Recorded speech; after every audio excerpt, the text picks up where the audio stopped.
Dans cette vidéo, nous allons apprendre ce que représentent les quartiles d'une série statistique et comment les déterminer.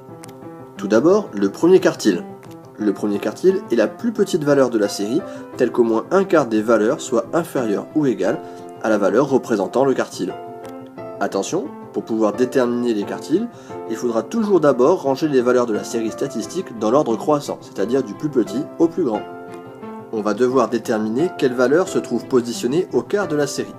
Pour cela, on prend un quart de l'effectif total, c'est-à-dire un quart fois l'effectif total.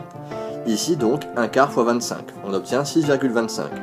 Cela signifie que le premier quartile se situe en 6,25e position. On ne peut pas choisir la valeur en 6,25e position. On prendra donc la valeur juste au-dessus, c'est-à-dire la valeur située en 7e position. Donc le premier quartile est 13, et on note Q1 égale 13.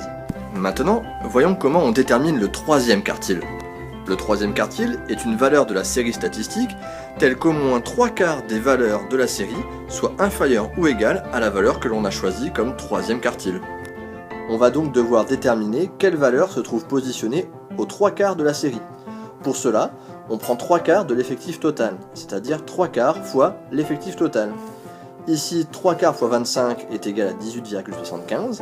Cela signifie que le troisième quartile se situe en 18,75e position.